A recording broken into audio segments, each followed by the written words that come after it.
Warum du zu wenig schläfst von Simplicissimus. Und das Thema nimmt mich Wunder, weil ich schlafe nicht so viel. Wieder nicht vor 23 Uhr zu Hause. Dabei wollte ich eigentlich früh pennen gehen heute. Egal, dann eben jetzt. Simply hat ein neues Video gedroppt. 12 Minuten. Uff. Naja, passt schon. Gebe ich mir kurz. Nice. Moneyboy hat einen neuen Track. Der geht direkt in die Insta-Story. Wait, Pietro ist auf Ibiza? Digga, man kennt so hart, jeder oben. Kurz vor 1. Wie ist das denn passiert? Ey, jeder oben, Mann, ich liege im Bett, will nur schnell auf TikTok gehen, dann schaut man ein bisschen TikTok durch, schaut mir Insta durch, schaut mir Twitter durch. Weil schaut schon Twitter durch. Dann schaust du YouTube durch, ey Digga, und schon ist es irgendwie 12 Uhr zu oben. Ich leg das Handy lieber mal weg. Jetzt einfach wegknacken. Easy. Wenn ich jetzt schlafe, habe ich fast genau 6 Stunden.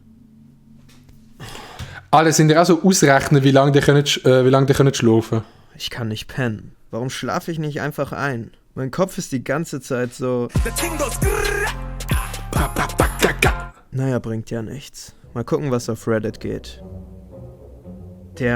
Es ist von mir wirklich ein Problem, Chat. Ich sag's euch, es ist, bin so am Handy, mein Gesicht wird überstrahlt von dieser Helligkeit. Dann ich so, fuck, dude, ich bin so müde. Dann lege ich das Handy weg, lege an, meine Thoughts sind am crazy going. Und dann so, fuck, ich gehe doch wieder ans Handy. Und dann ist mir nochmal eine halbe Stunde am Handy, Digga. So ungesund, Digga. Sollte wirklich mehr Geld in Kryptos pumpen. Wait, fast schon 2:30? Langsam wird's eng. Und vor allem, was bei mir ungesund ist, glaube ich schlafe nicht ein, während ich am Handy bin. Ich bin noch nie eingeschlafen, während ich ein Video geschaut habe. Ich schalte es entweder immer selber ab oder schaue das Video fertig. Und ich fände es noch geil, wenn ich manchmal einschlafe. Aber Digga, mein Körper denkt so, nee, Digga, pennen, what the fuck, dude. Okay, ich stelle mal einen Wecker. Wecker klingelt in 4 Stunden und 33 Minuten. Uff, Digga. Damn. Sowas hat bestimmt jeder schon einmal erlebt. Laut DAK gesagt. Und dann steht man auf und geht direkt wieder ans Handy, Digga. Wie leben wir, Bro? Ich würde es ja gerne ändern. Chat, ich sage euch, es ist, ich würde es gerne ändern, aber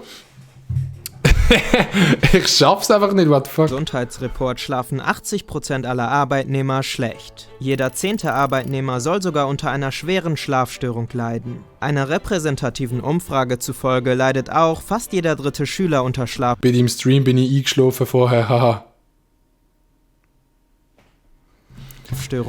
Jeder 2. fühlt sich tagsüber müde und erschöpft. Warum schlafen wir so wenig? Was können wir dagegen tun? Und warum hat das dramatische Auswirkungen auf unsere Gesellschaft, auf unsere Schulen und unser Arbeitsleben?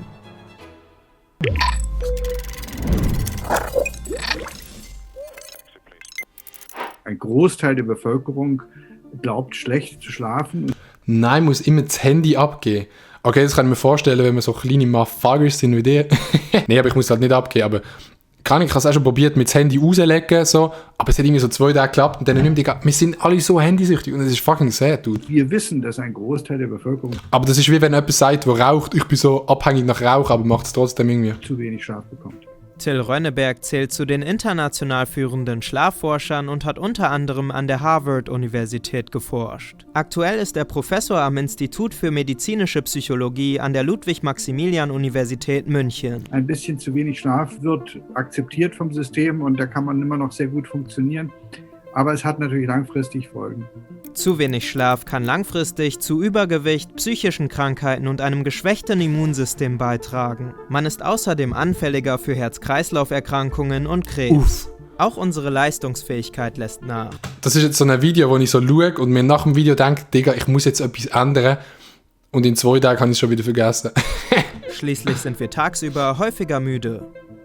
Zu viel Schlaf kann tatsächlich ebenfalls schädlich sein. Davon sind aber viel weniger Menschen betroffen.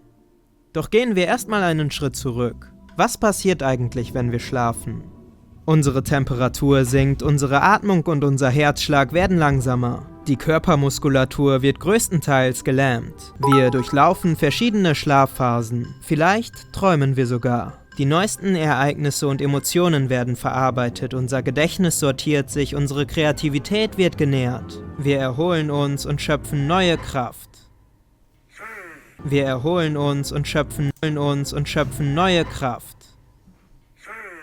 Wie viele Stunden wir schlafen sollten und um welche Uhrzeit ist sehr individuell und hängt unter anderem von unserer Genetik ab.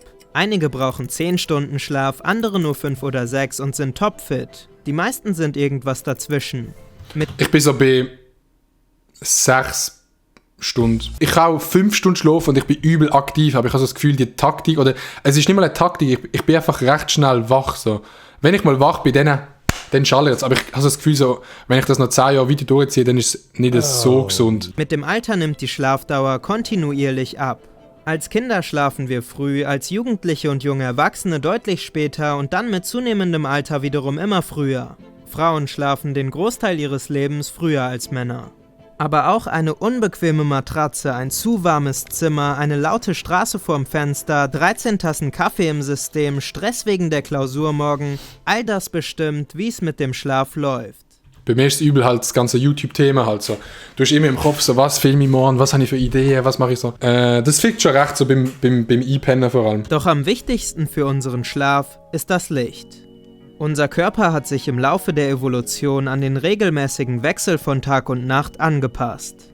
Sobald es dunkel wird, schüttet unser Körper beispielsweise vermehrt das Hormon Melatonin aus. Es senkt unsere Herzrate, unsere Körpertemperatur und unseren Blutdruck. Das macht uns schläfrig.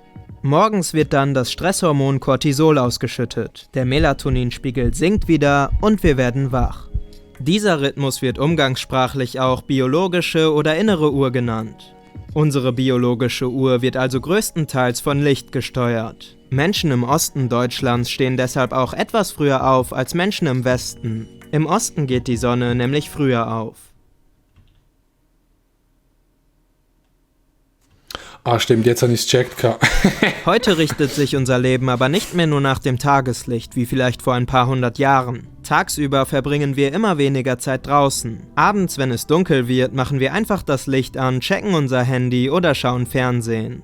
Lux ist eine Einheit, die angibt, wie hell es ist. Drinnen werden normalerweise nicht mehr als 400 bis 500 Lux erreicht. An einem sonnigen Tag können es draußen bis zu 100.000 Lux werden. An bewölkten Tagen immer noch mehr als 10.000. Tagsüber kriegen wir oft nicht genügend Licht und abends kriegen wir zu viel Licht. Unser Körper kann Tag und Nacht dann teils nicht klar unterscheiden. Unsere biologischen Uhren stellen sich also vermehrt auf Spät-Schlafen-Gehen ein.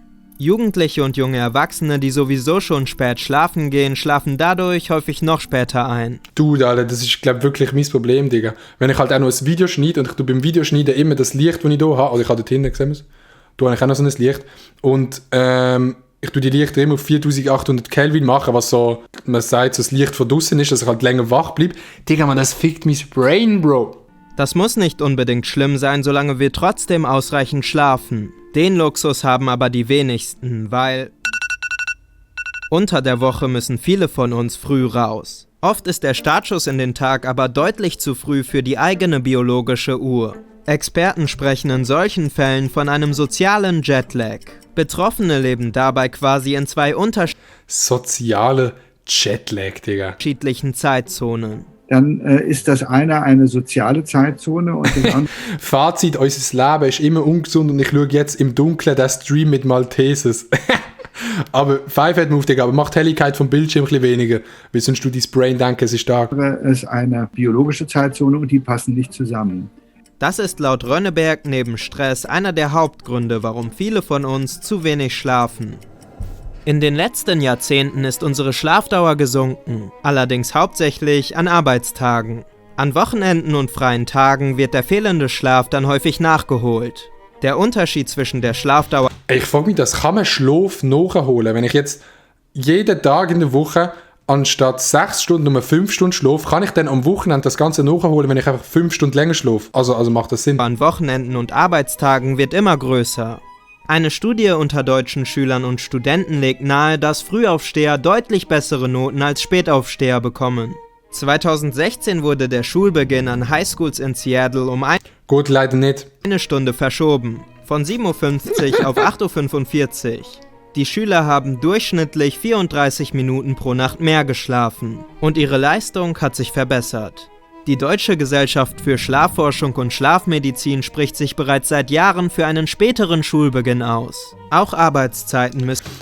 I don't know, wegen dem späteren Schulstart. Ich habe so das Gefühl, wenn du halt den Schulstart versetzt, dann bleiben doch die Leute einfach noch länger wach zu oben, auch weil sie wissen, das ist wie wenn du weißt, ich kann morgen um 10 Uhr Schule, dann stellst du dich auch ganz anders drauf ein, weil du gehst dann einfach am 2 Uhr am Morgen pennen. I don't know, ob das langfristig funktioniert. Müssten deutlich flexibler gestaltet werden. Ganz generell und plakativ gesprochen müssen wir zu einer Digga, wo wohnt der Alte? Schau doch mal die Küche an. Gesellschaft kommen, die keinen Wecker braucht. Das ist wohl eher unrealistisch. Aber zumindest kann jeder seinen eigenen Schlaf mit ein paar Tricks verbessern.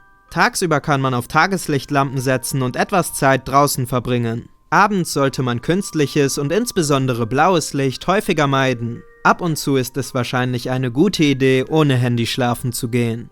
Chat, überlegt euch mal, wenn sie das letzte Mal ohne Handy schlafen, dann das Handy eine halbe Stunde vorm Pennen einfach mal weglegt, Digga.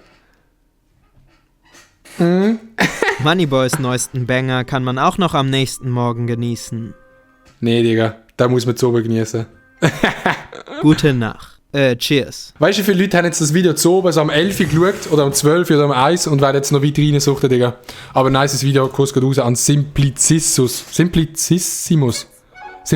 Digga. Kuss. My